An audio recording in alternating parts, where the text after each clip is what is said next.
خبر شامل کرتے ہیں بابر حسین سے کوٹلی۔ این جی اوز کو آرڈیننس ضلع کوٹلی کی جانب سے ڈسٹرکٹ سوشل ویلفیئر آفیسر سید سفیر شاہ نقوی کے اعزاز میں الوداعی اور نو تعینات district social welfare officer Akhtar Hussain Tahir کے اعزاز میں ویلکم لنچ پارٹی کا اہتمام کیا گیا۔ پارٹی کوٹلی کے نجی ہوٹل ہمالیہ میں انعقاد پذیر ہوئی، جس میں این جی اوز کو آرڈیننس کونسل کے ذمہ دارانہ مختلف این جی اوز کے سربراہان و نمائندگان نے شرکت کی۔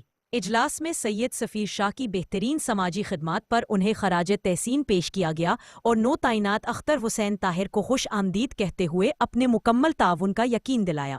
سید سفیر شاہ نے کہا کہ 4 سالہ دور سروس کا بہترین دور ہے، جس میں بے شمار یادیں وابستہ رہیں گی۔ نو تعینات district social welfare officer Akhtar Hussain Tahir نے کہا، سوشل ویلفیئر آفس حاصل وسائل کو بروئے کار لاتے ہوئے ہر ممکن تعاون فراہم کرے گا۔ آخر میں صدر این جی اوز کو آرڈینیشن کونسل مبارک علی بسمل نے تمام احباب کا شکریہ ادا کیا اور جانے والے آفیسر کو نیک خواہشات کے ساتھ الوداع کرتے ہوئے نئے تعینات ہونے والوں کا خیر مقدم کیا۔